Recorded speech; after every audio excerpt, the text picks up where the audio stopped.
infiNET EX is another communication bus that is widely used across Crestron Systems. We can use this for lighting keypads, dimmers, thermostats, remote controls, and also non-Crestron devices such as Yale locks. infiNET EX has many benefits. First, it's wireless communication.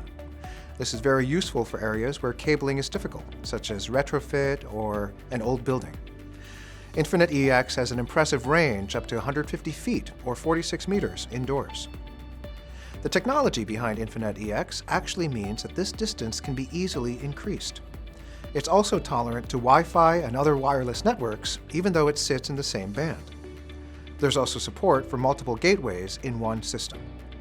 This allows us to spread our devices across floors or between buildings.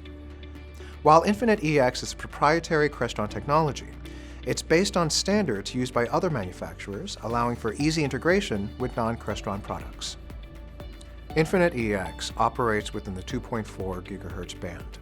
Many other devices also operate in this band, so like any wireless technology, we must consider the environment: Wi-Fi, other Crestron gateways, and background noise from things like microwave ovens or deck phones. Understanding which devices already exist or will exist in your immediate environment is essential for planning a successful system. When placing gateways for any of these technologies, we need to consider distance limitations. The higher the bandwidth, the smaller the distance.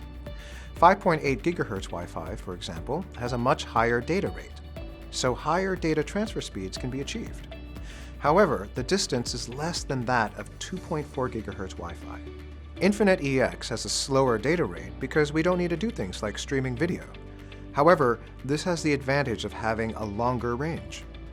In order to increase the range and reliability of the devices, Crestron infiNET EX uses a mesh network. This means that as well as the gateway, most other devices act as routing nodes. As well as sending its own information to and from the gateway, a routing node is able to relay commands from other devices.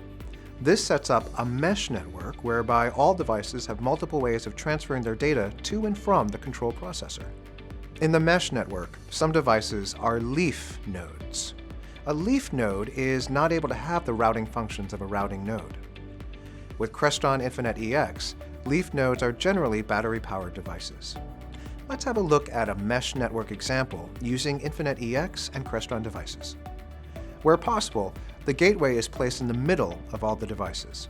Shown here is a processor with a gateway built in. With a single keypad, there is one path of communication between the gateway and that keypad. Adding a second keypad creates a communication path for that new keypad. However, as both devices are routing nodes, they can now also talk to the control processor via each other. Adding more devices strengthens the mesh.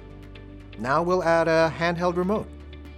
This battery-operated device doesn't work as a routing node and will only transmit its own information. In this example, our handheld remote control is outside the distance limitations of infiNET EX and therefore cannot talk to the control processor directly. It can only communicate via the keypad. This could potentially become a weak point in the network, so adding in a repeater or any other device that acts as a routing node will strengthen the mesh in that area. As with any wireless technology, it's extremely important to follow some wireless best practices. The most important consideration is the location of the gateway. Where possible, the gateway should be located in the middle of the devices. The gateway should also be placed on the same floor as the wireless devices. If an installation spans multiple floors, then multiple gateways can be added, one on each floor, setting up a wireless mesh network on each floor. The gateway should also be located above the height of most furniture to eliminate any obstacles. It should also be located away from large metal objects such as equipment racks. Gateways should also be located at least 12 feet apart from any other gateway on adjacent channels. Each device on the infiNET EX network needs a 2-digit unique ID. This ID system works in the same way as a CrestNet bus.